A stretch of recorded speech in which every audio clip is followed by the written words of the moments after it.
wealth attraction research magnets comes from the title of my website, exercisingyourmind.com, Wealth Attraction Research, Great Health is the Truest of All Wealth, and also from one of the wealth magnets from Dan Kennedy's book, The No BS Wealth Attraction for Entrepreneurs. And as I was sitting in Maggie's favorite coffee and bakehouse, I sat there talking about how people fake and BS their way to get jobs and into relationships and things like that. And I went live on NoomVibe and I talked about it at length. And so that's what you're going to hear. At first with a little bit of technical difficulties, I'm leaving everything unedited. But then we get into it. And I'm going to use this graphic throughout because I think it's cool. The way you want to live your Fascinating. life is mastered by Well, I already know that I have a really kind of shoddy connection. Oh my God, I'm wondering if I could fix that. Hold on.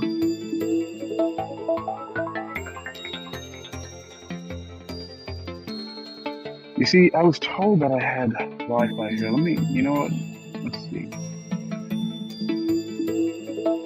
I wonder what happens if I do this in the middle of,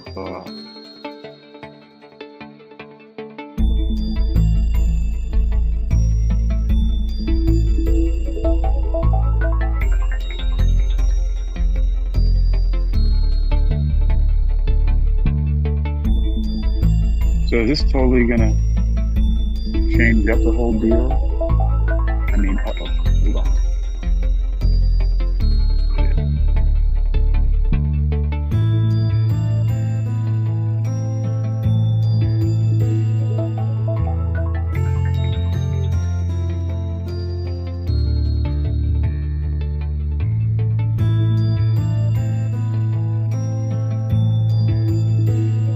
Did that? Okay, well, I'm not sure.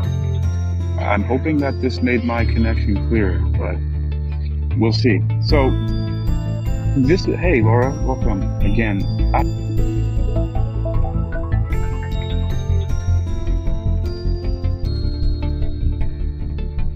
But we'll see. So, one of the things that I was working out, and I didn't get the idea out of my face earlier. I was live on Instagram, and I had just finished recording a video that I put with this name on YouTube, and it was because it was inspired by just circumstances. For one, I have forced downtime because I had to take my car and drop it off at the dealership in Fort Lauderdale in order to get some new axles put on the car. And so I don't have the car, and I'm not traveling, I'm not working with clients, I'm not doing any deliveries, I'm not any of that stuff. So I, because pretty much from the time I wake up in the morning till the time I go to sleep, I just work because I like what I do, and I have goals that I want to hit, and I have to have the resources to do the things that I want to do. So naturally, I've just found all of the things that are palatable for me to do, and I do them a lot. And as I found this really great little cafe called Maggie's Favorite on Oakland Park Boulevard, and because I walked 30 minutes from the car dealership, I thought I was actually going to walk a lot further, but I saw the sign for this place, and I had in my mind that I was going to go to one of those, more well-known places, but I tend to favor at least giving a shot to the independent coffee shops. So I found this one and I sat, and it's a wonderful little place. And as I was sitting there, I got flooded with this inspiration because of how my brain does all this free association. When there were two gentlemen sitting not too far from me, and there was an employment interview being conducted, and all this stuff came to mind. And the idea was, one, for me, as a person on the outside looking in, I made a lot of assumptions, but to me, so remember, this is just me. This is my opinion. I mean, I'm one person who thinks this, right? And it could very well be because of stuff that I'd heard recently and, all this other stuff like that. So I was sitting there thinking, watching this and thinking to myself, wow, this really is true. So, and let me explain. So one of the first things that came to mind is how I thought to myself, wow, I'd really be a good employee and I could get hired by almost any job simply because of one main thing, that I don't want one or need one. Now think about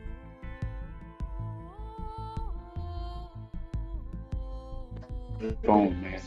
People calling me all day at it. So think about what I'm saying. Because I don't want one or need a job, I would actually be a very good interviewee and a great employee, because I neither want or need one. Might sound a little bit counterintuitive, but there's a lot of stuff that I can speak to from research, from academia and experience that apply to this. So one of the things I had that came to mind when I was thinking about this was, there is a businessman named Gary Vaynerchuk who is a master of content creation. He was one of the first people to be using YouTube profitably back in 2006. As his story goes, he built his father's wine business from making $3 million a year, which is not bad, right? $3 million a year, to 60 million. So he multiplied 20 times the money by starting a YouTube channel in 2006 called Wine Library, and was just very candid about whether or not the wines that he was tasting on video, whether he liked them or not, or whether people should buy it or not. People enjoyed his honesty, and so they bought from him because of that, because he wasn't just praising every wine to just get people to buy it.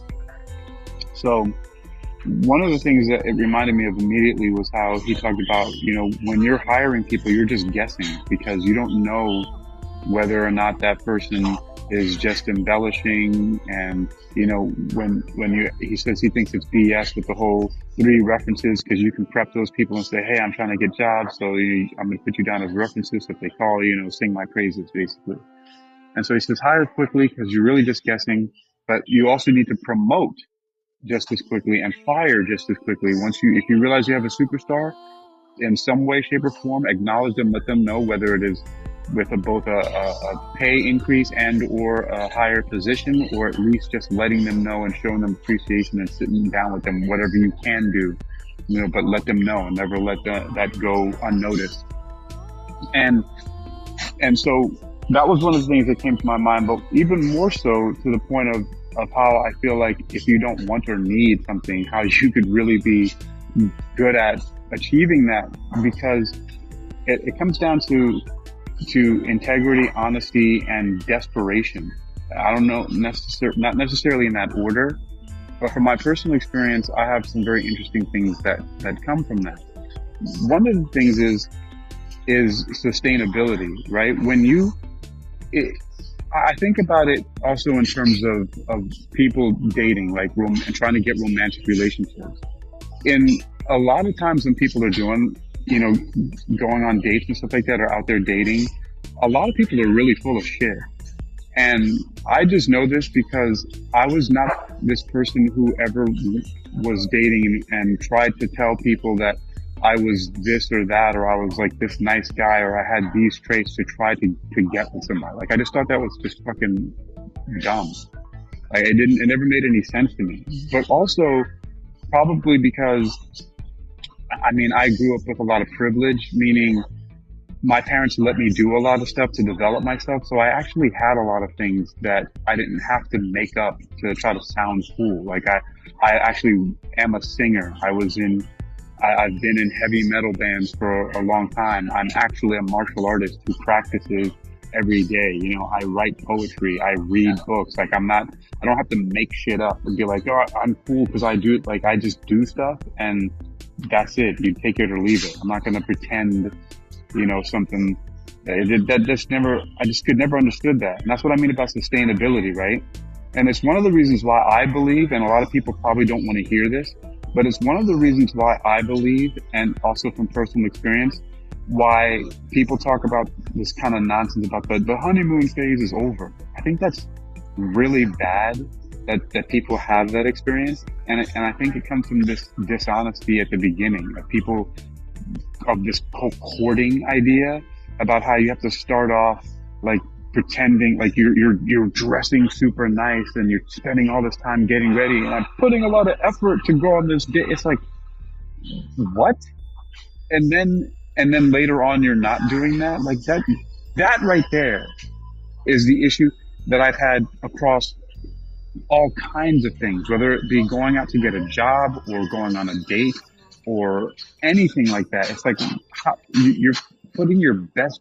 See, people say this stuff and it's normal, right? And when I say normal, I'm using it in the mathematical term where it just means statistically most frequent, but it's just so normal that everybody accepts it. Like it's, put your best foot forward, it's like, I don't even know all the terms that go with all this stuff, right? And again, look, I know that I'm abrasive in this context. It's just because it's just not the way that I am. It doesn't make sense to me. It doesn't mean that I'm right. It just means that this is what works for me, and I don't like the other stuff because I think it's stupid. I really do. But that whole idea, right, is that in the beginning, you're making all this fuss and you're all nervous and you're like, I gotta do this and I gotta wear just the right dress, and like it's the same thing to me as what people today call catfishing. It's just that people are just calling it a term and demonizing it and looking down on it today, right? But to me, it's all exactly the same shit. It's all exactly the same. It's no different at all. The catfish, people, I don't even know exactly how the term goes, but the only way that I can really describe it is how people take photos of themselves and use them as their profile pictures, and they're at a certain very, what do you call it? It's like a favorable, flattering angle, right? So you take the pictures and it's at this very flattering angle that you put it on so that you look a certain way, so that you either look slimmer or different than you do when they meet you. So then that's where all the stories come from about people who go on dates and they're like, oh, I showed up and they did not look anything like their profile pictures. It's because, why are you doing that? Again, that goes to one of the words that I used earlier, desperation, right? And why I talked about how, and this is also really, I'm actually really, believe it or not, getting to this point about wealth attraction research magnet because it's all related. Because when you're basically catfishing, when you go on a job interview or you're pretending to be something you're not to get a date, like, I'm sure people have heard this, right? Like a guy tells a girl, I love you, just so he can have sex with her, right? It's basically saying something, it's a lie. It's saying something that's not true so you can get something. And it's just like, what the fuck? Like, for real? Like, that's a thing that people do. I don't know. I can't believe I haven't been more vocal about this before, but it's been such nonsensical bullshit that like I've experienced for a large portion of my life that I've been such an alien about it. And I don't know why I've let people or allowed myself to be so quiet about this, because it's so dumb to me. It just doesn't make any sense to me. Again, I'm not saying that it's right. I'm just expressing myself. I think it's really stupid that people do this. Like, and I remember, also, I'm in Fort Lauderdale again now, and it's really sunny. When I got here yesterday, it was like so hot. It was like 85 degrees. And before I was in Virginia, and it was like in the 30s and 40s, and it was snowing up there. And I remember I used to go, to the beach with friends from high school and even junior high school when I first got here. And, the guys I'd be out with, everybody be hollering at the girls, yo, girl, what's up, da, da, da, da, da. And then, if they would manage to get girls to come over with all this hollering nonsense, right, then they would be talking and be like, yo, what's up, you look good, and yo, I'm this, I'm that, da, da, da, da. And I'd be sitting there looking, I'm like, what the hell is going on right now? And what was really interesting that would happen pretty much every single time? Because I'm standing and looking at everybody like they're stupid. The girls would eventually come flocking to me and be like, hey, so what's up with you? Like, why are you so quiet? Da, da, da, da, da, da. And I would realize later on and now you see all these like pickup artist people trying to say to use it as a tactic because you look all mysterious. No, I actually really was just genuinely disinterested in all the nonsense that people were doing. Like, I'm just like, I don't have anything to talk to you about. You know, I'm thinking about this book, The Last Mission by Harry Mazer, that I just read, or, you know, like this new song, Fuck the World, that I just wrote on an acoustic guitar, and it's a death metal song, or like how funny I think it is that the band name that I came up with has the initials Tupac, and it sounds like Tupac, but it stands for Second Death of Christ, and how shocking that's going to be to people. You know, and this is the stuff I'm thinking in my head, and meanwhile everybody's over there like talking about, it might as well have been like that, like Charlie Brown with the parents, the wah, wah, wah, wah, wah, wah. Because that's really me. I'm like this alien off on the side, just completely disinterested. And people just out there just fucking lying their asses off about just stupid shit just so they can hook up with somebody or go on a date or get somebody to like them temporarily. I'm like, what an asinine thing to do. And it goes along with job interviews and all kinds of other stuff. And I just think, again, it's so unsustainable, because this is why the honeymoon phase ends, right? Or like why people don't get promoted, or why people think that it's a good idea to ask for a raise just because of tenure. I've been here for a year, so I should get paid more money because inflation and stuff like that, right? It's like, no.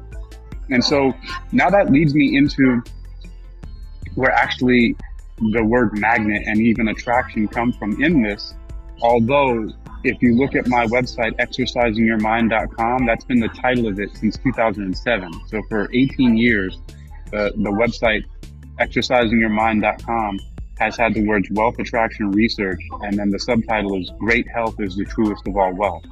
So this is in part from that, but also this thing that I was going to talk about here, where you know, the whole honeymoon phase and how it's over, and how I think that it's crazy because that's the situation people get themselves into, and they start asking for a raise, which reminds me of Dan Kennedy.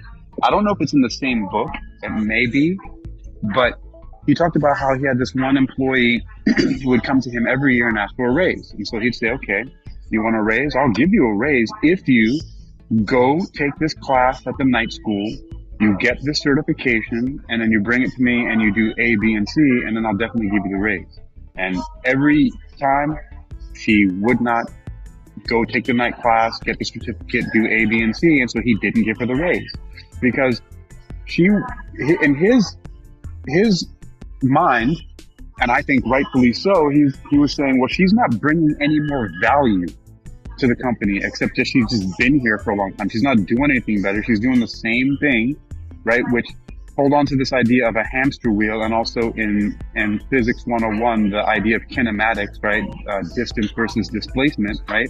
Because she's just basically going distance with no displacement, meaning she's running on the hamster wheel. She's just marking time, right? But not actually creating any more value. And he's saying the way that you can add more value to my business, employee, is if you take this class, get this certificate, become better as an employee, add more value because you'll be smarter, more efficient, you'll know the thing that I need you to know, and then I can promote you and or give you a raise. But she never did it. And so this is the crazy thing, right? It's the same thing as, you know, putting on these airs of I'm this, and that for the employee, and here are my references that I've coached beforehand, and you get the job, and then you just, for what?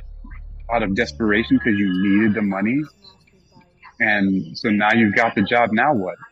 Right now you're just marking time in this thing that you finagled your way into, and you really weren't really that suited for it, but because of out of desperation for whatever in your life, which I have complete empathy for that. This is not what this is about. I understand people need to earn money, you have to make a living, you got family, you got kids, you got bills, so on and so forth. So, but the point is about this whole dishonesty at the beginning of the employment process, and then in relationships and dating, right? It's unsustainable because now either you have to keep on trying to do the same thing, or the honeymoon phase is over and you got found out, right? Now people know that you're just full of shit. And so now either if they're staying with you, like if your boss keeps you because they the process of onboarding and hiring somebody costs too much time and effort, and it's, you know, all this other stuff like that, so they're stuck with you. Or like a relationship, people settle and they just put up with the crap, and no wonder people say the fires died down and there's no more spark, and, you know, we don't make love as much anymore, and he doesn't romance me anymore, or she doesn't, da da da da. It's because you were full of shit in the beginning, or somebody was, right? So that's what happened because I was forced to have some downtime, and I came to this really great cafe called Maggie's Favorite, and these guys were having an interview, and that's what came to my mind, and I thought about Gary Vaynerchuk of VaynerMedia and how he talked about hire quickly and then promote quickly, and then it led me to remembering the story from Dan Kennedy about the employee who told me go to the night class and get the certificate, do A, B, and C, and she never did, so he never gave her the raise. And then to the final point about it, where really the whole wealth attraction research magnet, which on my site it's only WAR, it's wealth attraction research. But the wealth magnet and this idea of attraction, it comes from these circles that a lot of people may be familiar with, right? The whole law of attraction circles, which come from a lot of personal development and self-help, and, you know, the book, The Secret, and a lot of that woo-woo, airy-fairy, oogie-boogie, new age stuff that, you know, some of us are into. I know I am, right? But Dan Kennedy, he's a really practical person. He was one of the first people I heard given the moniker the Millionaire Maker.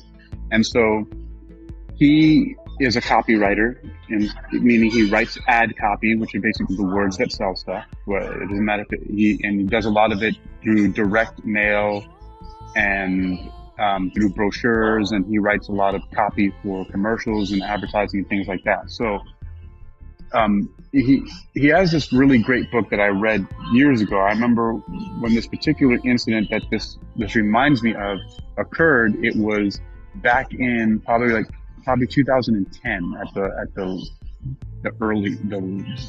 the latest, right? And the book is called The No BS Wealth Attraction for Entrepreneurs. And again, Dan Kennedy is very practical. He does a lot of B2B work. He, you know, sometimes charges like $100,000 for one page of ad copy, you know, and he has high-end clients, and he helps coach business owners and other entrepreneurs of how to write copy or be very creative in making their advertisement and marketing for their businesses. And that's why they call him the Millionaire Maker, because he helps people achieve their goals with their businesses. But he wrote this book, and the point why I bring that up about why he's very practical is because the stuff that he teaches in his book, all of it requires you to have a business that has an advertising and marketing budget, you know, like sometimes of several thousands of dollars or more, right? And so to me, that was prohibitive. And so when I looked at it, I read the book because the stories and the stuff he was telling, they were very great. They were very informative, and it helped me to dream and think, wow, when I have a marketing advertising budget, I'm going to use this stuff. But there was one of them that didn't require any of that except for a shift in mindset, which was very, very powerful. And remember, so this book is called The No BS Wealth Attraction for Entrepreneurs. And he has this whole No BS series. And the wealth magnet was independence. And so let me reverse engineer this for you. Because it actually worked for me, like in one of the most unbelievable ways. So the wealth magnet of independence was based on his understanding and his experience that one of the things that occurs as a result of achieving riches, wealth, a lot of money, right? And also with the caveat, he also says it depends on making it in a certain way. So I mentioned earlier he's a copywriter. Sometimes he charges $100,000 or more for a single page of ad copy. And so if he does that in 5 minutes, 5 hours, or 5 days, it doesn't matter, right? Because of the way that he does it, he can do it from anywhere. And he's not location locked or time locked as long as he gets the result, right? It's actually getting the result done. It's different from trading time for money, which most of us do, 9 to 5, or like stuff that I do where I have to be present to make the money, right? There's other things that I do that I don't. I literally make money while I'm sleeping, from ad share revenue that comes from my podcast, from sales of my books, and then from one of my other e-commerce websites that that sponsor my podcast and things like that. So the wealth magnet is independence. And I'm gonna let Sadiq come up here real quick, and then I'll get to that because it's actually a really good one. It's really the foundation of all this. What's up, Sadiq? I don't know if you meant to come up here. I don't hear you right now, but I'm gonna continue in. You can hang out there for a moment. If I don't hear you, I'm gonna kick you out of the queue here. But I'm gonna go on with this thing about this wealth magnet from Dan Kennedy. So as soon as I hear your voice, you can chime right on in. If not, you can hang out here for a second. So independence. So he says one of the side benefits of achieving riches, wealth, money, and doing it in a certain way, right, where you're not trading your time for money, right, is that you actually get to have this time freedom, this location freedom, and depending on how you make it, you get independence. So he said that's very interesting because you can reverse engineer that. If you embody that independence, if you really behave as if you have that, what people call that fuck you money, if you really act that way. And let me put it in this perspective, a similar perspective as I was speaking about earlier about how people are so full of shit when they go on dates and they pretend to be something they're not and they act like they have this or that in order to attract somebody. And then later on, you find that they're just busted. They're just an idiot. And they were just faking it just to get into your pants or to get the date or to get you to like them. And then, the honeymoon phase is over, right? The thing is that it's the same thing. Really, a lot of people know, they can feel it intuitively, but a lot of people, because they themselves are desperate, they still go on the date with you. They still, stay with you in the relationship because they themselves are not as confident as they could be. But it's the same thing like in sales and dating and people who are desperate. That desperation is repulsive to a lot of people. And some people can't help how they cover it. The reason why most people fall for it and still end up going on dates with people who are faking it is because it doesn't manifest outwardly as much. So even though somebody senses their desperation and knows that they're kind of lying or they're not being completely honest about it, they still go along with it because it's not overt. But a lot of people do have that overt, and it's why they never get any dates. It's why they can never go out with anybody or sustain for long, because people feel what people are saying today is called the ick. It was so icky, right? It's just that repulsiveness that happens when you're desperate. If you're a salesperson and you're desperate to make a sale because you need that commission, because if you don't, you're going to lose your car, your house, your whatever, out of that desperation, people can feel that, right? When you're not calm and you're not cool and you can give a crap less whether or not you make the sale, right? Because you actually care about whether or not what you're selling to that person is actually beneficial to them and actually matches up with what they've communicated to you they need, right? Completely different approach, right? Like if you listen to the person and find out what they need, and then you know that your product or service can deliver what they need and over deliver, you under promise and you can over deliver to them, right? If that actually happens, then there's no pressure there. Like you don't care. Like you might even get to the super arrogant point where you're like, if this person doesn't buy this and they need it, especially at this price or whatever, they're the moron, right? Like I don't give a crap. Next, right? If you have that attitude, and I'm really over exaggerating it, but that's kind of how I think and feel about it. And if you meet somebody and you know that you're a person who accomplishes and does things, right? Like, if you know that you actually are an interesting person because you're a musician who's a singer, who writes your own lyrics, who plays instruments, who practices martial arts, who stays fit, who's in shape, who does eat healthy, who does read books, who does write books, who writes poetry, on and on, right? Who does go for walks, who goes swimming, who has adventures, who travel, right? If you actually do stuff, if you actually are real, you don't have to make that shit up. And so the person sitting in front of you, the potential date that you're going on with, if they don't go out with you, they don't like you, that's their problem. Or they're free to do whatever they want. That's not on you, but because you know that you're interesting and you got your shit together. You're fine in your own company. So cool. Like for example, I'm fine with my own company. I'm not ever alone and don't feel lonely because I'm cool with me. Now, I'm not going to say that a wave of loneliness doesn't ever pass over me, or I don't ever reminisce or think about Floor, my beautiful wife who passed away 5 years ago, or how I miss how awesome she was. You know, that would be completely lying, and that's not what I'm trying to do here. But what I'm saying is I'm really comfortable with myself, and I have a lot of adventures by myself. I read books by myself, go to the movies by myself, play music by myself, listen to music by myself. I do most of the stuff on my own, and I'm unencumbered by people who are not as active as I am. But you get this, but the point that I'm making here, right, is really this whole idea of at the beginning of what you're doing with anything, if you're not honest with yourself and the other people that you're dealing with, like eventually all of that stuff gets exposed and it all falls apart. Because why are you going into stuff full of crap like that? It doesn't make any sense to me. Again, to me, I'm just one person who, this is just my experience and my opinion. And I think that it's very interesting that just as desperation can give off a repulsive energy, the same thing happens with money. When you're desperate, like in the sales example that I gave, right?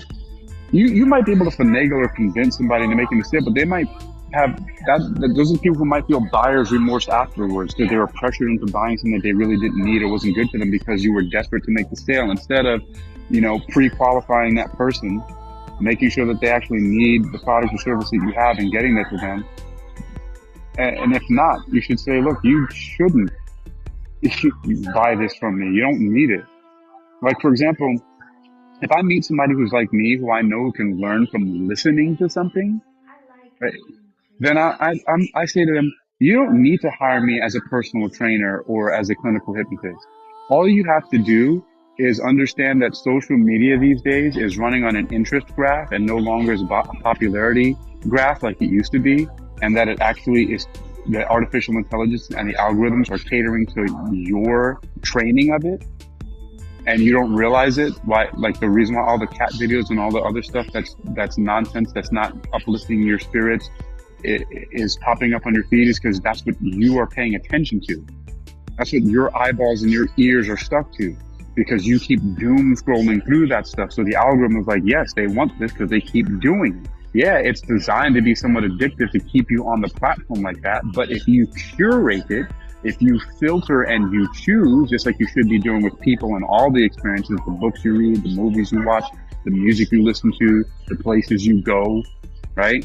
If you curate your social media experience that way and swipe away, just like how people do on those dating apps, right? Like I've heard about it all the time. I've never been on one of them, but I heard that you could swipe right or left to either delete or accept somebody. I know that I do that with my mail.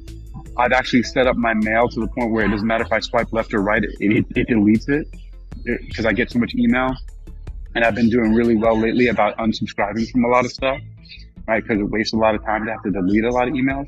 But if you just practice that whole deleting things from your feed on your social media, and then going for things like, I can give examples only from my experience, but what pops up on my feed are business trainings from Alex Catani, who teaches copywriting, from Sunny Lenarduzzi, who teaches how to build online courses, from Gary Vaynerchuk, who teaches marketing in general, right? Or from the Knees Over Toes guy, who teaches about mobility, from Movement by David, who also teaches mobility, and by Vanya Moves, who also teaches mobility, or from I Am Abomination, which is a post-progressive hardcore band with a really great singer, or Ocean's 8 Alaska, which is a metalcore band, or from Ginger, which is a heavy metal band out of Europe, right?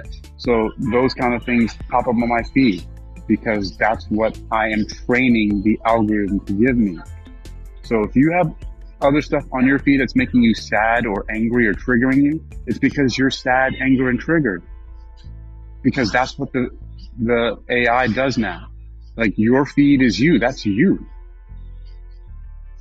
And what's the interesting thing about that is that as a master hypnotist who has training in clinical hypnosis, you can look up the school, hypnosis.edu, one of the best training grounds for hypnosis in the world, they will you'll find out. Sorry, I got a little distracted because Dr. Rao's coming out. But that is all you. Hey, Dr. Rao, how you doing? Hi, Kim. Long time no see. Hey. Yes, sir. Been a while. How are you? I'm doing good. Very good. Yeah, I kind of believe this. I don't go after making money, but I kind of develop from inward, and that seems to attract. People want me to speak in their forums, or want my books, and then want my speeches in their corporate wellness, and bring the services to the groups like that. Those things are happening. Yes. So, but all I do is work on myself and come and share. See? I'm just muting because it's kind of noisy in my background. Yeah. But that's what I think. The more we work on ourselves, the more we kind of find the final finesse about our inward change. That seems to be, really attracting people. But I don't do lots of things for money. I just do it just to give it. But then focus on my inward unravel the deeper self, and as it is unraveled, it's kind of nurtures the surroundings and people around me, people that work for me, or that kind of thing, So that's why I always said, be worthy of riches, enhance yourself, and then be the wealth flowing towards you. Make sense? Yeah, definitely. And I totally get that. And one of the reasons why I frame this in the terms of money and wealth and earning is, one, because it's one of the metrics that most people can understand. Yeah. Also, this just came into my mind. It's one of the ways that a lot of these spiritual teachers actually pull people in. A lot of people don't realize that. But if you look at books like Think and Grow Rich, or The Science of Getting Rich, or the book The Secret, or a lot of what these teachers are doing, even Emmett Fox, who wrote the Sermon on the Mount book, and they're really Christian, Buddhist, or combinations of the both, or some kind of spiritual teacher, but they use the words rich, wealth, money, because they know that that's what a lot of people are chasing. And so they bring them in that way, and then they expose them to the spiritual message, which is kind of a bait and switch, which again, I'm not so much into, but they are teaching it from an authentic perspective, where some of them, I believe, do have actual wealth and money. So I have a liberation, Hakim. What it is I don't mind creating wealth, but I give it away. And then, because I don't have the greed, or it has to be there, otherwise I won't be happy. I'm happy either way, I may enjoy some things of the money, but not really addicted to them. So I'm not greedy, but able to create wealth and then distribute it for the deserving causes. Some of the charities I support, nobody else may be giving anything for them. So what I made, I channel it, go that way. Make sense? It makes sense to me, and I get that, because I like this saying, and I like to use it right now, that I use money, I don't use people. I use money, I don't use people. Because I use money to help people. Right. And I use it to get around, and just basically it's like the bare minimum. I use it to put fuel in my car to make sure it stays repaired, so that I can travel, and I can go to different places, and I can make recordings, and I can talk to people, and I communicate, because I'm a communicator. So it basically allows me to be able to have the freedom to move about and not be stuck in one place, and the reason is, which is might be different from a lot of other people. Like being an entrepreneur, being an independent business owner, being an independent contractor, it's very difficult. It's not easy. It's not like sexy. It's not awesome in that way. I do it because I have to, because I'm very viscerally uncomfortable. It's actually painful for me, like from the inside out, to have people telling me what to do, who are lording power over me, who think they're better than me because they're paying me, because I am being stuck in one location and all that other stuff like that. Like it actually is very uncomfortable for me. And so I realized I just can't, I refuse to do it. So one weird thing I'm seeing lately, Hakeem, people want to do things for me, monetary wise. You know, usually I kind of resist because I may not need it. But if I need it, I don't mind using for that purpose. Instead of coming to me, it goes to the purpose. Yeah, I get that. It makes sense. Yeah, then you are free of money, but at the same time, you know the practicalities of money making things happen, like like a transportation you were talking about, like that. But then the more minimal I am in my needs, the better the money coming is going to the causes that I really want to support. Oh yeah, it's unbelievable the amount of bullcrap that people spend money on and then like complain about how they can't pay their bills. Like, I don't have any money. It's like, well, look at all the nonsense that you're spending your money on. Like how many subscriptions do you have to like streaming services? You know, how many days a week are you going out and spending $7 on coffee Starbucks or something? all the time? Yeah. Right. Yeah. Like how, like what, that's like, it. how, you go, That's stuff, a real something. I never liked that coffee because I'm used to a different taste, you know. So, and then they're spending so much money. I said, I will never buy there because I don't like the coffee, first of all. And then also that's too expensive for a cup of coffee. And then they're duping these people like anything. Yeah. You know, so. And also, but anyway. Yeah, go ahead. Yeah. I feel like we work on ourselves from inside and make less of dependent on things and more of distributing the things that riches come our way. Even for example, I'm healthy, I'm able to talk to people, I'm able to serve something. I consider myself I'm being very wealthy that way. You know, the ability to not only share what we have, but the ability to stay and be healthy and do that. You know? Yeah. So I agree. The more I work on myself, the more it is revealed that how blessed I am already.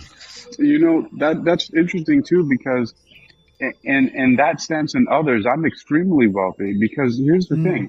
I've had several websites that have been on the internet for over 15 years. One of them 18 years, one of them 19 years.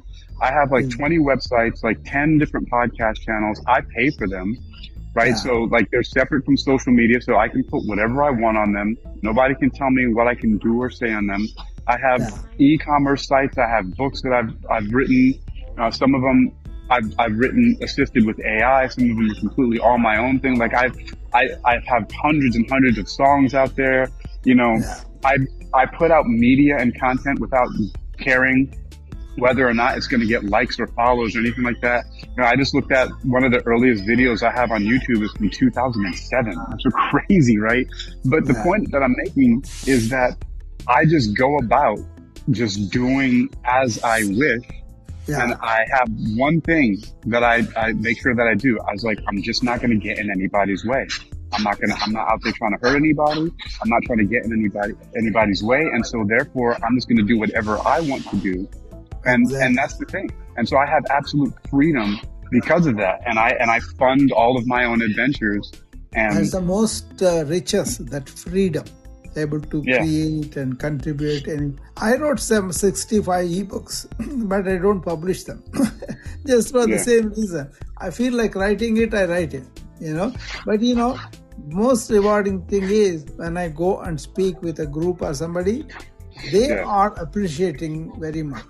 That direct thing is something that I value. Well, Dr. Rao, you know, the thing is that with me, one of the reasons why I started publishing books like that is because, again, back to my websites, I've had websites online since 2006, and I've been writing and giving away content for free for all these years, right?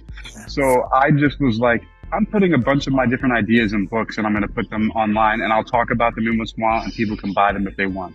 But that's one of the reasons why, because I've been giving, like, I've been the one who's been paying for my websites, my podcasts, and everything for 15 years. And so I finally decided, well, I'm going to start to monetize this. And it was actually really only 2024. Well, let's just say, 2024, because I published my first book on Amazon and then really started getting more into setting up the e-commerce channels in a different way in 2024. So 2024 was the year that I actually started monetizing everything. And so from 2006 until 2024, 18 years, I have been paying for everything. So can you understand what I'm saying? I've been keeping my websites online and my podcast that I actually pay for the software and the hosting and all this other stuff like that. I've been paying for that stuff for 18 years and not getting anything for it except for the fact that I'm giving away free information all this time. And and because of the fact that nobody was paying me, they can't control what I put on there. So it's chaos. It's like, it's whatever I want to put on there, right? Like you go on there and you're like, wait a minute, today he's writing about martial arts, and then he's writing about heavy metal, and then he's writing about hypnosis, and now he's writing about God, and now he's writing about demons, and then it's like, wait, he's writing about the pharmaceutical industry? Like, because nobody can tell me what to do, because I fund all of that on my own. And that's what the freedom about it is. Like, I control my own media channels. Like, I do what I want. I'm a multimedia producer, and nobody can tell me what to do at all at any given time. You can censor me. I like that Warren Buffett came, because he helps to really make and expand wealth. But he lives very simply and gives away all the wealth for, Gates Foundation, so they can better use for the rest of the population. I like that model. Oh yeah, it's a really great model for people to be able to do that. That's one of the things, giving props to to this platform, to NoomVibe, is the fact that they give us the opportunity to be able to donate our vibes to those 10 different charities that we have. You know, I think that's phenomenal. I think it's phenomenal. You know, that's ever since. Because before there was a time when it was wisdom. There were a couple times, I think I probably got a good $100 of gift cards from wisdom, because I was on so much at the time. And I was like, let me see, is this really true? And then I would get like a gift cards for this here and there. And I remember I got one and I bought a couple of people's books who were selling books on Amazon that were actually wisdomers. And then I gifted them to other people.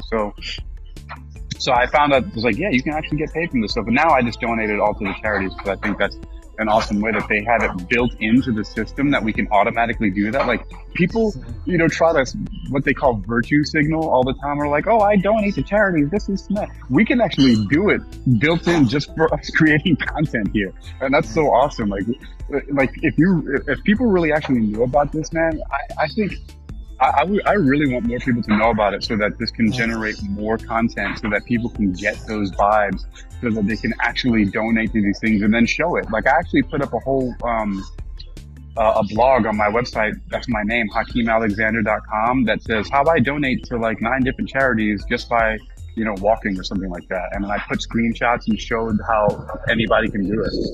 Yeah, so that's very true. Even the little bit helps for those causes. So that's good. Nice talking to you, Hakeem. Well, Dr. Ra, I appreciate you coming up, man. It's always great. I always like to tell everybody. I actually think I even mentioned you in one of my books, or actually probably a couple of them, because even though you know that from the talks that we've had, that I've been a yogi for a long time as well, and my main practice is pranayama, the breathing exercise. But it just took one reminder from you one day when I was in California. I remember I was shopping, and I heard you talk about how you get up in the morning, and one of the first things you do is you just sit on the side of your bed and you take at least 10 deep breaths. And That's I the said, first thing. wow. Yeah, that's what I Yeah. do. And I started doing that, Dr. Ra, and I have not missed a single day. And it's been over a Very year good. now. And It I've kind just of been gets doing you it. to the present in this Yeah. moment, and also it kind of opens up the lungs. It's much better to do that. Yeah.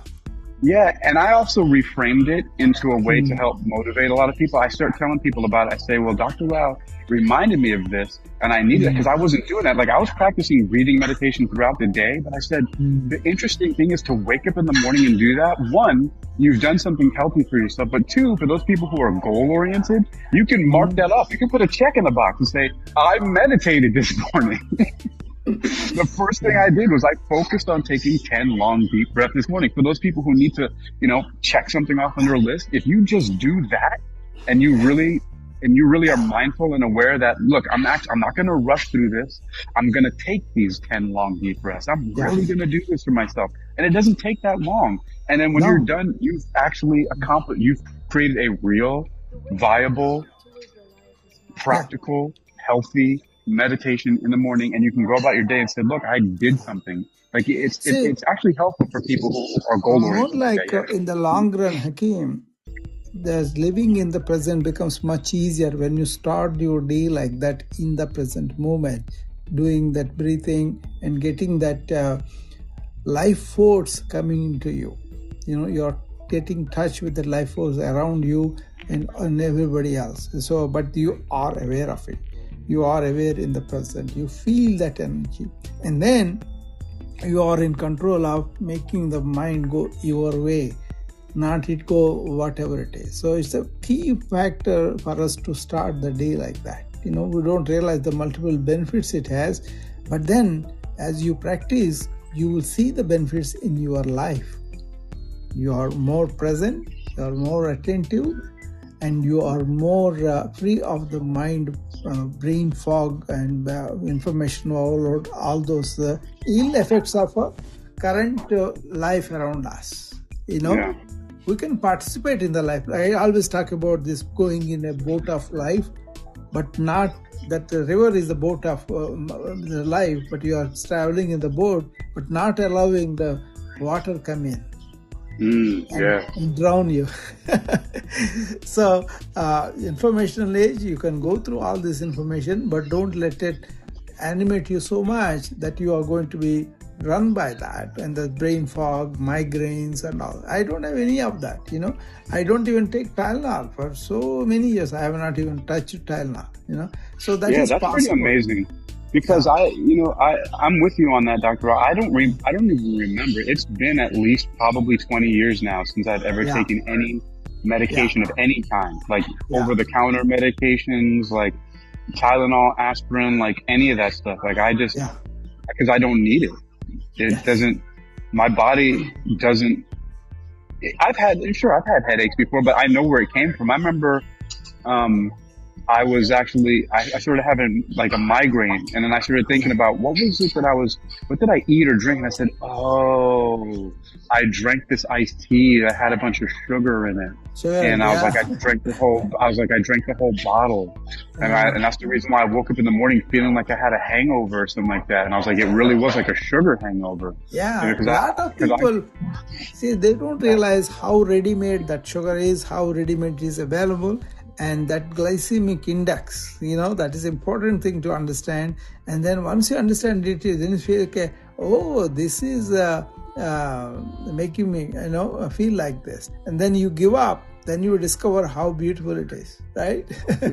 Yeah. And then, what would be the point of me taking, and look, I'm not a doctor, you are. So people don't listen to me. I'm not giving you guys any medical advice, but like, I don't see the point in then putting another chemical in my body when I'm the one that screwed it up in the first place. Like, when the few times that I felt like that, I either just stayed in bed, or I just drank a bunch of water, or I went for a walk, or I tried different things out. But I was like, I'm not going to take something just to suppress the pain. I was like, there's something going on here that I did, and I'm going to figure it out, or I'm just going to get through it. But everybody's different. And of course, there are some people who have certain kind of pains that they need medication for, and that's not my place. Everybody's reactions are different because of the constitution. But then everybody going through the same suffering is not different. Right. So why do I have to suffer? Because all these things we know them. See, basically, we have to be natural, Hakim, in sync with the rhythms of the nature. The more we kind of use artificial things that are not made in the nature, the more you have the subject to going out of your nature, your inner nature, and that constitution. And that is really not good at all. That's why be in sync with the nature food, be in sync with the natural water, be in sync with and all that, then you have more of that synchronicity within you. See? True. But I also like to tell people too, though, like, you know, when we go to poop, that's natural too, and nobody's going to eat their poop because that can make you sick, right? Like, no, that's a part of the cycle. No, the part of the cycle. That waste goes back, and gets the plants and everything nurture, right? That's a different thing. But I just like to also make this point because a lot of people mistake what you're saying. And they'll start saying stuff like, well, snake venom is nature and belladonna is nature. Like, look, we're not talking about that. That is being too intelligent. Yes, exactly. Right. That's kind of, the ridiculousness is the venom kills. That is not really, that's a property of the venom. That doesn't mean you want to end your life there because of that, That's not it. But even then, the life. Yeah, it's sustaining the life. Yeah. Right. Yeah. But even then, there are people who I've heard of this first from India who actually learned how to take venom little bit at a time until they become immune to it. So No, the serpent people, they do that, Yeah. But that's the way we do with the venom when we really want to, for example, immunization, right? Some people are allergic to the bee's sting. Right. So what we do is we give a small amount of it over 6 months. Actually, I did that in my clinic, and then desensitize them. That is completely different. It's a medicinal value. We do that even with otherwise these people go into the forest and then they get bitten by the spider or something and they die right there. Yes. So that's why we have to give them adrenaline kit and all that. But apart from that, we desensitize progressively with the same venom at a very, very dilute, like a vaccine, very, very dilute amount that we do. Yeah. Well, Dr. Rao, what's really interesting about that? You mentioned spider and, they die right away. They go out into the forest. And then you mentioned desensitization. Yeah. I actually use that as a clinical hypnotist, a process called systematic desensitization. And one of my first clients that I did had a phobia of spiders. And so I did a systematic desensitization where in a hypnotic trance, I had her imagine her sitting in a room, and after I got her body to be all calm through breathing exercise and everything like that. And I had her imagine that she was in a room and that there was a window that she could see through, and the window saw through to another room that had a window behind it that saw through to another room that was 3 rooms away. And on the back wall of the 3rd room all the way away was a black and white pencil drawing of a small spider, right? And then systematically in imagination, I had that pencil drawing of the spider move forward through the rooms until finally she was, in her imagination, she was holding the paper of a pencil drawing of a spider in her hands. And then started again with a color drawing of a spider in the 3rd room away, and then through imagination. Now, this is all through a series of different sessions, but we systematically desensitize you have to decondition. You have to decondition the conditioning that they have gone through. You are doing through hypnotism. That's all. You know? Because exactly. They are not able to do by themselves.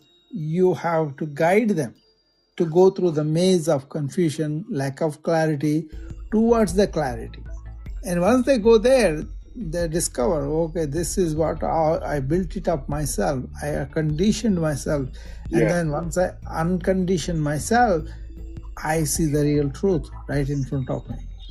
And Dr. Rao, you also know that hypnosis is simply just a word, because the way I look at it is like this, is that a lot of things are conditioning, and it's conditioning, it's being influenced, it's just being suggestible. I use the term hypnosis in a clinical way, in the same way that you as a doctor know that when somebody comes to you for a disease, they're coming to you in a clinical way in which now you have to take a drastic measure to focus and concentrate at that moment because it's gotten to that diseased state. Where that's what hypnosis is. Yeah, these things exist in the world. The conditioning, the suggestibility, the influence. That's why we have people called influencers. They can people buy stuff nowadays. It's all the same thing. Yeah, but with the hypnosis, though, yeah. with the hypnosis, you have to surrender your will and willing to surrender. Then it will work very well, you know. But if you say, I'm going to stand against this, I won't believe this, I won't offer assistance in sort of cooperating and all that, then you will not have a good effect of it, right? So but you see, the analogy I was making as you as a doctor is the same thing, because people have to come to you and they're surrendering themselves to your wisdom as a physician, because they came to you. So nobody's coming to me for clinical hypnosis unless they're willing. I mean, they have the faith because it is built up like a physician is authority and all. But lately, we change the model. We say, okay, we are working at improving our professional efficiency, but we also want to understand what is the mechanism your disease works, your medication work and all that. Understanding that, because respecting their intelligence, we give them all explanation, all questions answered. Actually, they get half better by that time. Yes. Absolutely. They feel good. They understand and they don't have any tension anymore. And then the treatment goes, they can cooperate. That's what I believe. I completely tell them every step I'm doing with them. And I completely tell them whatever I understood about the illness, where it is, how it is going. You know, that kind of thing works wonders for them because they cooperate better and their faith goes better, much more because they feel better as the treatment is going on. Yes. Yeah. That's amazing. Yeah. It is something like a motivational interviewing we do now. What it is we let you sit down and then suppose you are having cough and fever all night. It's a simple thing for us. But for you, you are suffering, you are awake, could not sleep, you feel weak and all that there. By you telling your experience of the illness, have the cure. And also you feel good that I was able to tell everything that I feel. And then somebody listen to you, that itself is very good. Then we'll get you the treatments, everything that are there. And then you participate better without forgetting, without making mistakes and all that, because you have figured out what this is going on with you. Absolutely. I agree. That's why I always say physician and the patients are equal. Yeah. People wanted to throw bricks at me, all the physicians, when I said that. But I said, no, he is working with his own body. He is working with his own understanding, with his fears and all that. The more you make him feel comfortable and the more he understands just like you understand it, then he will cooperate better. People don't have to, have say impatience. Actually, it returns much better. That's why my rounds are very effective, because the quality of the rapport is very high. Yes. Yep. So I don't have to spend much time with you to convince who I am. You already know. As a patient, if you come here, we have such a relationship, and I have your wellness as my heart. And once you feel it, he is going to do what is best for me, then you will cooperate and you also feel like you are taken care of. Yes. Right? Not like you are a tool to make money, but we are a person suffering and I know about it, I'm empathizing with that, and I want you to not to suffer. And that actually comes full circle to what I was talking about in this whole idea of this wealth attraction research magnet was people can sense, and I'm just going to use this word that people have been throwing around a lot, but your authenticity. If they know, sometimes people still go along with people that they intuitively sense are not good with them because they themselves are desperate. What you just said, to be very careful. Hakeem, I have to be very careful because the compliments and everything that I get, I have to make sure they don't go to my head. Every day, so I will say, okay, he's getting better, he's showing his affection and love for me, that's good. But don't let it go to my head. Right. Yep, definitely. It's a wonderful thing though. It's a really good thing that the relationship goes deeper and deeper, and that's actually, I train my physician, don't lose that, because that is much more intangible, but also at the same time very valuable. See, it is appreciation and love and affection from the patient. If you can value it without getting your ego boosting, and you are really having a wonderful, more than money, more than anything, That's why I feel I'm blessed as a physician whenever I deal patients like that. Funny thing was, there were 3 subspecialists are taking care of the patient: a nephrologist, pulmonologist, and cardiologist, right? This man has all the problems. But the whole family was there, and then I was ordering consults, I was getting the reports, and that doctors are coming and seeing them and going. But they did not take time to sit down and explain to them, you see. But at each step, what happened, I kind of made sure that they knew. And so they were praising me instead of those 3 doctors who provided the treatment and all that. All I did was communicate what's going on. Yes. You see, that's why understanding these people will be anxious to know. These people are really worried unless they know about it. You have to have that empathy. And then I was addressing to that empathy by letting them know the moment I know about it. Sometimes I had to break some things committed, but still I made sure, because such a serious case.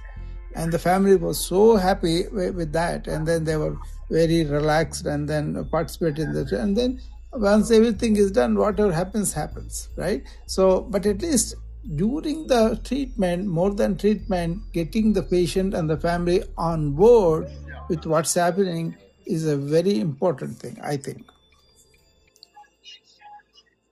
I would agree. Right? I mean, I don't think that people can make a lot of progress. Well, they can, as long as they really stick to what they're doing. But sometimes it's made more difficult by the people around you if they're not supportive. Because, people's system is such that they don't have the time, or they cannot, get some themselves to be stopping and explaining things, those kind of things, But I teach physicians, right? I teach physicians how to establish rapport with the patients, how to really enjoy your own profession, your own treatments and all that, how the day of service to the patient can be your blessing. That's my thing. See, once you appreciate like that and then go and serve the patient, I think that's a very fulfilling thing, very fulfilling. Anyway, I'm blessed that way, I think. Thank you. Yeah, for sure. Thank you, Dr. Law. Appreciate you. So I was saying too that basically comes full circle to the idea, and he was talking about desensitizing with immunizations and things like that, and it's very fascinating how you can fold when you're looking at something from a certain perspective, how almost anything seems to be able to be relatable to that. And here's what I mean. Even the idea of the systematic desensitization that I used to extinguish an arachnophobia, my client was suffering from it for 14 years. And then Dr. Rao talked about, immunizing people with certain things like for the bee venom or even spider venom, so that if they go out on an expedition or whatever, if they get bitten, at least they'll have a fighting chance because they've been immunized. But the same thing is that people can, this wealth attraction research magnet, the way that I'm talking about it, I have so many different names for it. I also call it SHE, or self-hypnosis exercise. I've also called it artificial intelligence self-hypnosis exercise. So I've also called it HAHA, which is hypno-athletics human awareness, to kind of balance out the whole idea of artificial intelligence. But it's really, if you didn't hear earlier, for people who are listening live, was how the algorithms online, and it's interesting how a lot of stuff I can learn also from marketing and advertising, right? Because as I was saying to Dr. Rao earlier, a lot of this stuff is really just different names for the same thing. There's conditioning, there's training, there's influence, there's suggestions, there's hypnosis, right? And now we're talking about influencers, but the whole thing with the algorithms, right? And the large language models and the generative AI, the artificial intelligence, the algorithms, how they're trained. See, before, what I learned from marketing, just listening to it, right? What I learned is most clearly communicated to me by Gary Vaynerchuk of VaynerMedia. And it makes sense. If you think about it yourself, this is exactly what's been happening. A lot of us know it intuitively, but we haven't necessarily articulated it. At least I haven't. But it goes like this. One of the reasons why a lot of people have this idea stuck in their mind about all of these what's called vanity metrics, meaning they want all the likes and follows and comments and shares and all other stuff like that. It's somewhat of a form of validation, but it doesn't come from just nowhere. The thing is that a lot of people have built businesses and small fortunes and little empires based off of their followings and their fans and everything like that. Because, in certain places, the more fans and people you have, that if they click like or subscribe, just like in the old days of advertising and marketing, old school Madison Avenue, right? You buy an ad on the radio or newspaper on television, and that there's certain number of people watching, and that with that shotgun blast, so to speak, of getting that advertisement in front of a bunch of people, right? A certain percentage of them are going to see it, be influenced by it, and then perhaps buy the product. And now it's very unscientific in a lot of ways because there's no way to get a lot of those metrics and measurements, right? But the same thing carried over online, and rightfully so. People had 5,000 followers as friends and this and this and that. So the more people you could amass, right, on your friends list or your followers, then what would happen is you put out a message, and then hopefully a bunch of those people would see it, and then another percentage of them will respond to it in that they'll buy something from you, right? And so that's why that mattered then. Now the algorithm has changed to an interest graph, because it realized the engineers have realized, right, that people tend to be more comfortable making purchases and buying, because really this is all about the business side of it. Let's be completely honest and real with ourselves, right? It's not, the algorithms have not changed because, these engineers and people and programmers are like, oh, let's show people more of what they like instead of trying to force them to see things that we want so we can sell them. They're like, no, if we get them to stay on the platform because we're constantly feeding them the things that they are interested in, they're going to stay on the platform, and they're going to therefore be more influenced by the ads that put in on the stuff that they're following. That's all we have to do is just insert the ad into what they're already interested in. As long as we keep them interested, they're going to stay, and we'll be able to sell them. So that's how it works now in the interest graph. But the thing is that there's still a hack to that. There's still a self-hypnosis exercise you can practice with that, because it's a self-hypnosis exercise that I teach to clients. It's a self-hypnosis exercise that shows that basically all you need are more options. All you need is to get out of your familiarity zone. People call it a comfort zone, but it's really not, because a lot of people are familiar with things and they stay there because it's painful for them to get out of their familiarity zone. And so it feels uncomfortable, but it's not really comfort. Most people are stuck in a lot of things that are familiar with them, jobs, relationships, and all kinds of things like that.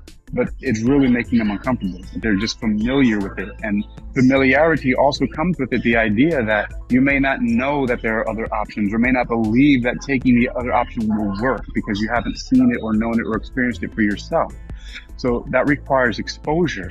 And so when you want to manipulate, train, or even hypnotize the algorithm, as I said before, right, is you can trick it, you can hack it, which is the same way as I teach clients, is that as soon as you basically start having something starts to creep in on your feed that is going to start leading you to doom scrolling, the thing is that it's simple, but it's very difficult. You have to muster the discipline to delete it, to block it, to silence it, to mute it from your feed, and keep on clicking on the things that you know are going to be beneficial to you and support and uplift you going to a higher level of your happiness, health, and wealth, to use that trinity that people are familiar with, right?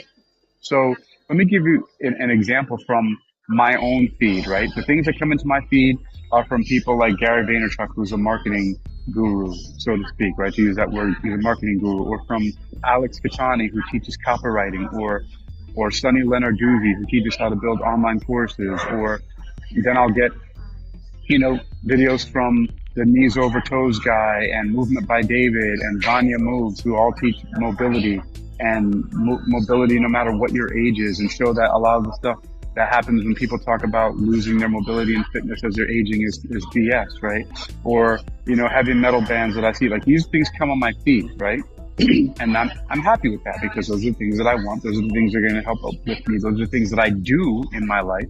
So that, as long as that stuff is on my feed, I'm good. And I'll accept some of the advertising that comes with it, because a lot of times the advertising has to do with, hey, buy this course to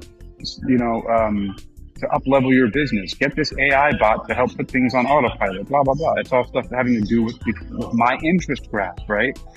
But let's just say I'm watching, a video by Movement by David, and there's a cat in the video. Now, because of the artificial intelligence, it's going to note that there's a cat in there. And depending on how long the cat is on the screen, and if the main protagonist of the video and the Knees Over Toes guy, Ben, is addressing the cat, right? Then the algorithm may sneak a video with a cat in my feed, right? Because there was a cat in there, and I spent my whole time on that video with the cat. See, the artificial intelligence isn't filtering out what is in the content. It's just taking note that you are paying attention to that content, just like your brain does. It works the same way. So if you stay on that, then it's just going to basically feed you more. Just like your reticular activating system in your brain, the more things that you're training yourself to, that you're hypnotizing yourself to, the more you're aware of those kind of opportunities for more of that. So that's what the interest graph does. But if that cat starts to creep in, that new cat video starts to creep in because of the fact that there was a cat in Movement by David or Vanya Moves or Knees Over Toes guy's video, if it comes in and I know that that's going to send me on a doom scrolling nightmare, then I just swipe away and I mute it. I'm like, fuck, I don't want that shit. Don't give me cat videos. It's not helping me right now. When I want to go watch cat videos, I'll watch cat videos on my old time when I feel like I need some escapism and I don't want to focus on, when that's appropriate for me, building up my life, when I need a little bit of enjoyment and some amusement in life, because all that stuff's appropriate and has its time, right? But for the most part, that's not what I need. I need to be spending my time learning the ins and outs and keeping current with what's happening in business and world, which is even why I even know about this. Why would I know something like that? Like, have you heard about that before? Did you know that? Maybe you did if you're paying attention, or if you heard somebody talking about it, but that's what's going on.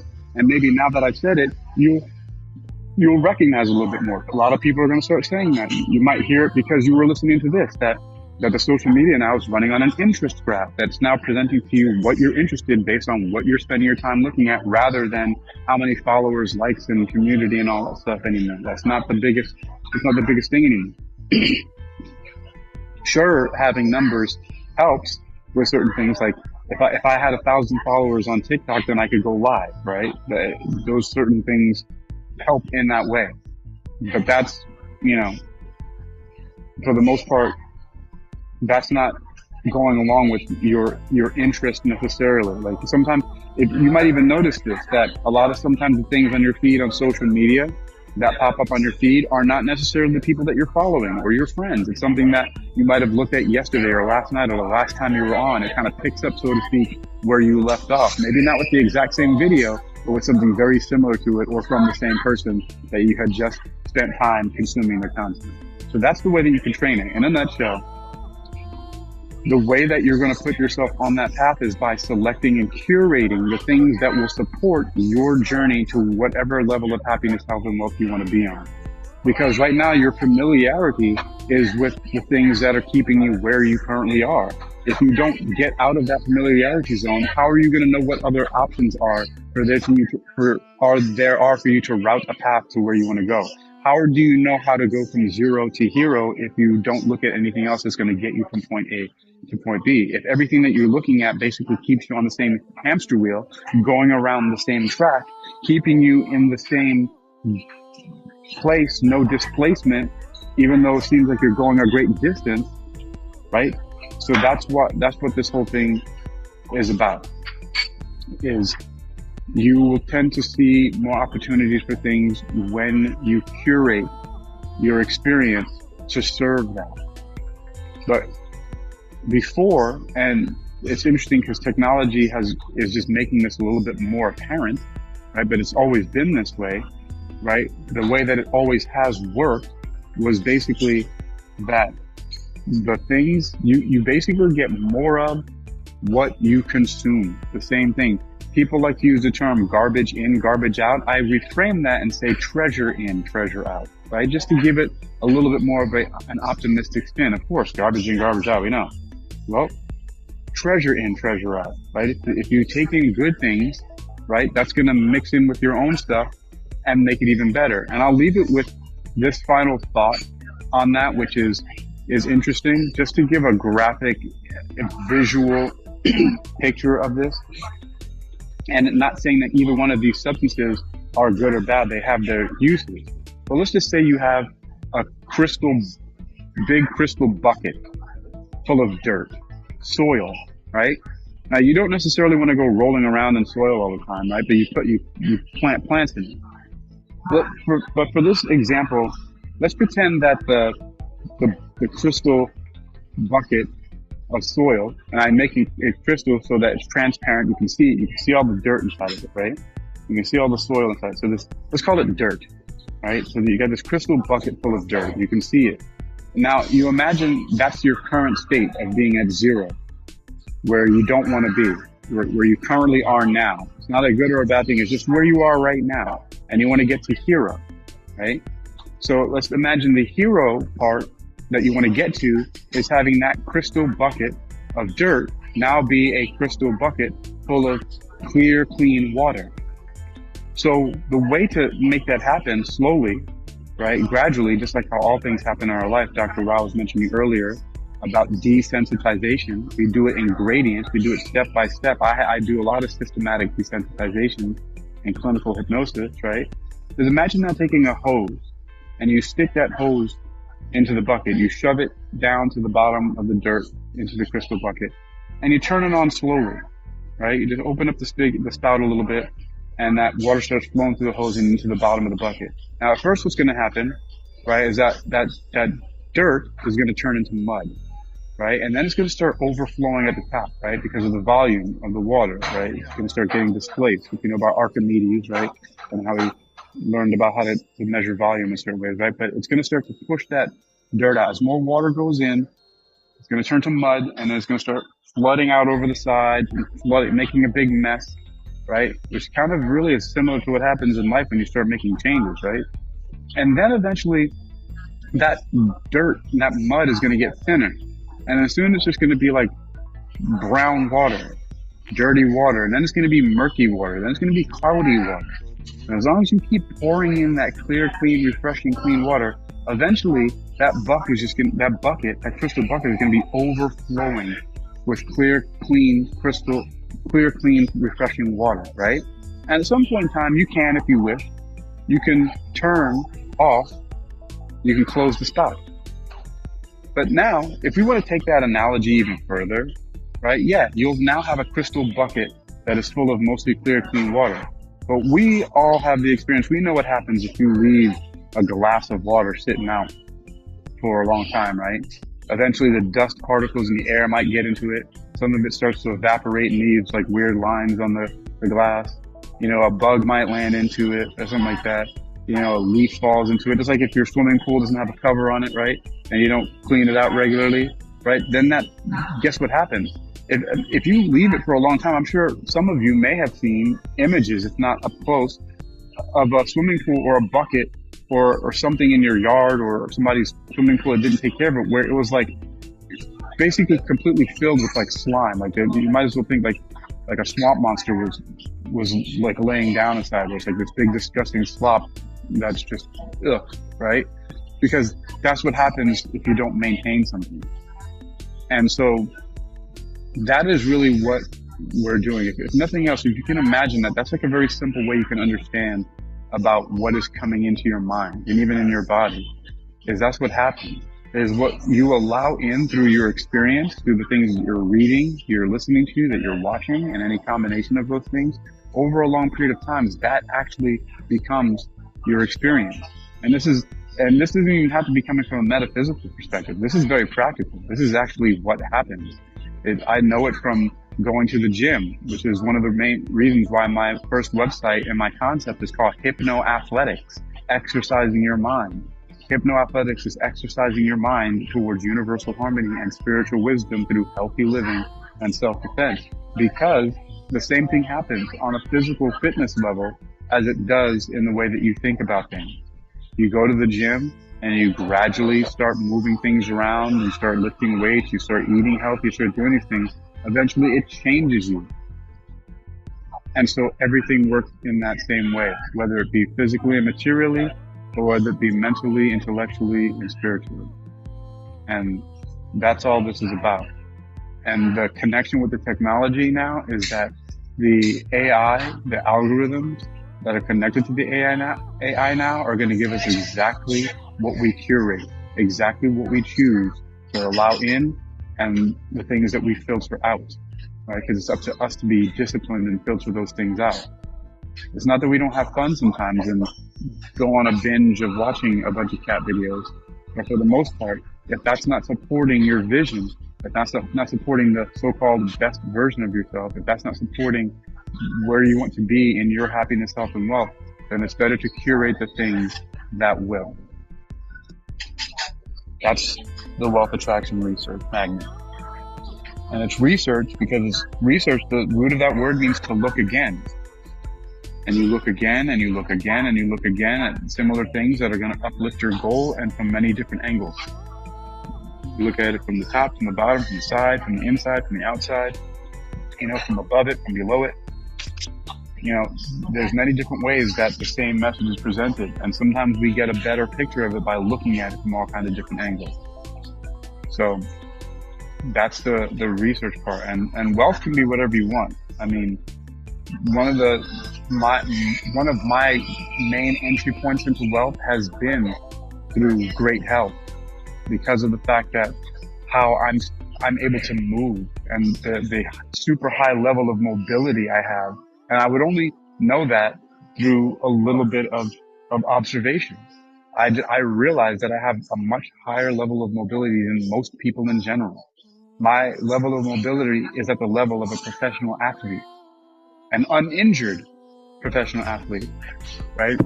I'm still squatting down, crawling around like Spider-Man on the ground, moving, jumping, backflipping. I'm 47 years old and I move better than most people do. People come up to me who are literally 20 years younger than me and say, I want to get like you. So that's my entry point to wealth. And wealth is different for different people. A priest, they measure their wealth in their congregation and the spiritual changes that they make in the people that they serve. Fitness trainer is going to measure their wealth in the fitness, hopefully, of their own body, because you are your own billboard in that, and the results that you get with people. And on and on. A salesperson is going to measure their wealth in the money that they get and the products that they sell, and the people's lives that they change by doing that, and on and on and on. It may be different for different people, and sometimes they're wrapped up in the same thing. Because sometimes when you create solutions to people, that also results in monetary, financial wealth and money. So, and it really is the exchange of what happens in the world right now, which is why there are so many words that seem to be intimately connected to each other that all have their roots in that. We talk about, like right now, what some of you may be doing is paying attention to me. Well, listen to the word, pay attention, right? You have to spend time to pay attention to me. And what do we often talk about sometimes? That time is also money.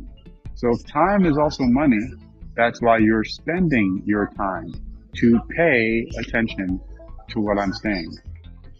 And so it's up to you to spend your time paying attention to the things that will fulfill and serve the purposes of supporting your goals of happiness, health, and wealth.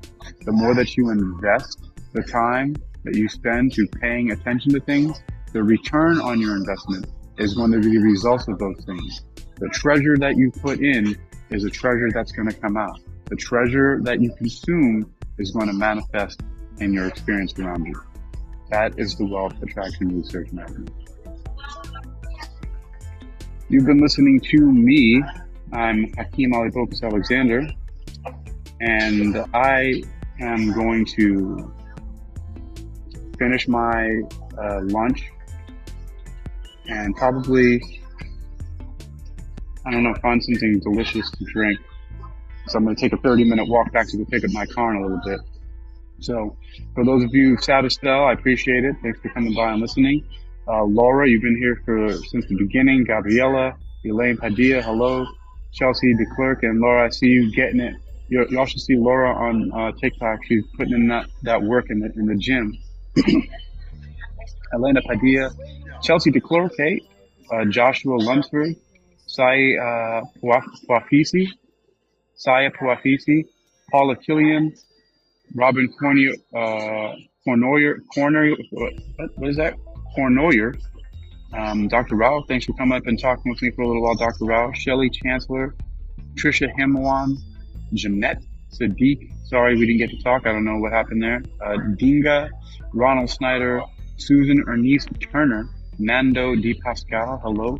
Laura Lynn Arthur, Venice, Damaris Alcala, Nicole S. Harker, Crystal Shepard, Wendy Tell, Cecilia Grace, kudos. What's up? I see you.